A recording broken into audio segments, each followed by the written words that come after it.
This is Big Island Video News for Wednesday, August 17, 2011.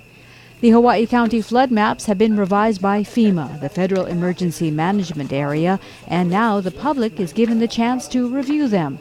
Homeowners with mortgages could be affected by the revised map since most federally backed lending institutions require flood insurance. FEMA has issued a preliminary flood insurance rate map to the county. That map was issued on July 27th and shows the high hazard flood zones.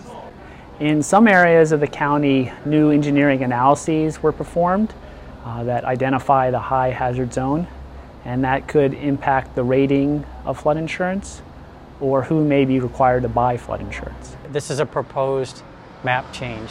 So the actual map, if everything goes through as planned, will be approximately a year and a half. The County Department of Public Works recently held 2 meetings on the subject, one in Hilo and this one in Kona, to discuss the flood maps with the public. We're here today mostly because FEMA has issued a preliminary flood insurance rate map recently. This meeting today is to introduce the public to these new digitized flood maps that we're planning to implement in the future.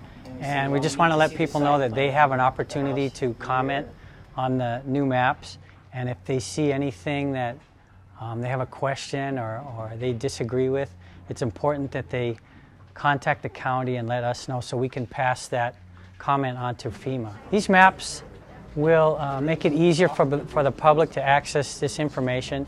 Right now they have to call the county directly, and when we give them their flood zone determination. But once these are online, they can make their own flood zone determination, and if they have a question, they can always call the county. FEMA will be starting a 90-day comment period on these draft maps.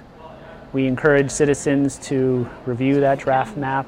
If you are newly mapped into a high-risk zone and you have a federally backed loan, a mortgage, you will likely be required by your lender to buy flood insurance. But again, you would have to have that federally backed loan, and you would have to be mapped in that high hazard zone.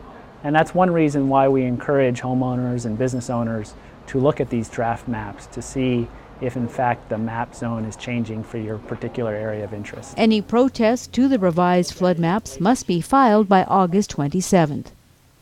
The scope of these revised maps includes 193 miles of coastline from North Kohala counterclockwise through Kona to Puna, and also a portion of Waimea, referred to as Pu'ukapu, and Waikea Stream and 4 Mile Stream in Hilo.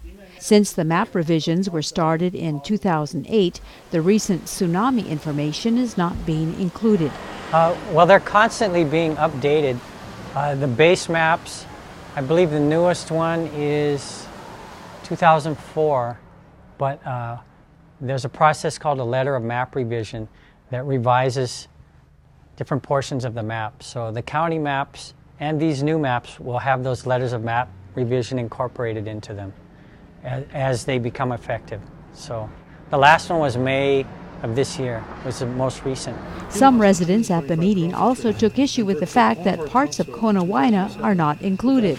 There's been 2 major floods there in 5 years, and people have suffered tremendous damage on their property, to their farms, to their businesses, and you're concentrating in an area where there's hardly any population. Former County Councilman Curtis Tyler spoke out at the meeting, wondering why the new maps do not include Kainaliu, which was recently battered by floods from heavy rain this year. Kona Waina, the middle section of Kona, is completely left out.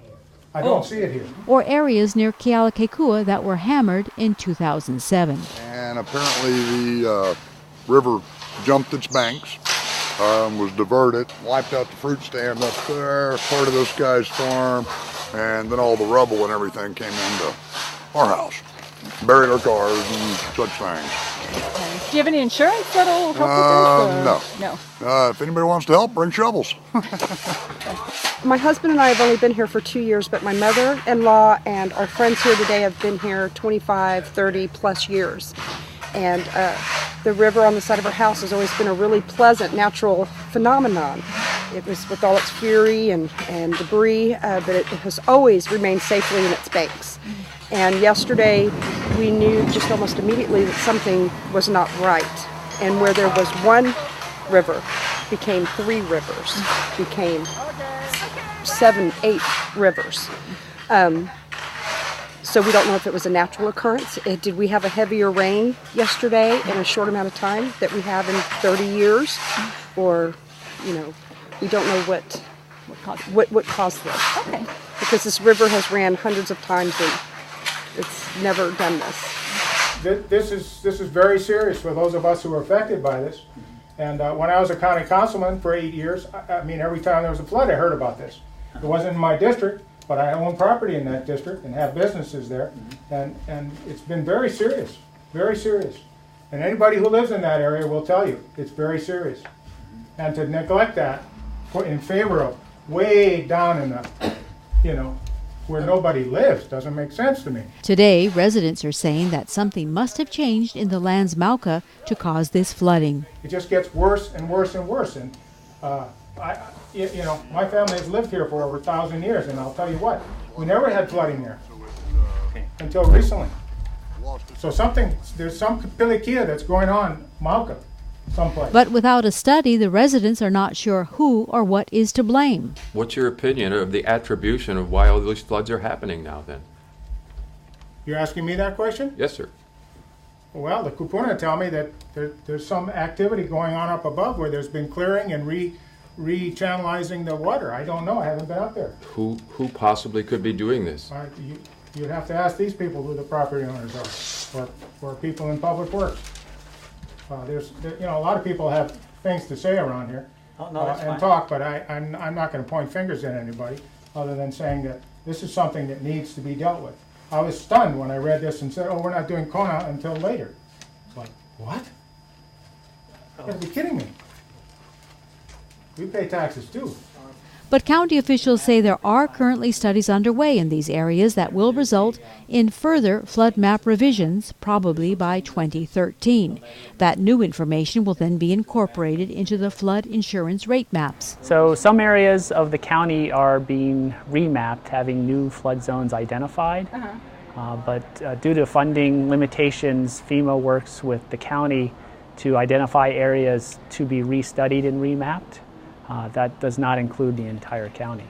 Actually, there are 3 ongoing flood studies that will be incorporated in approximately 2 years on the maps that will address all those streams. There's 25 streams in South Kona, and I think there's 6 streams in North Kona.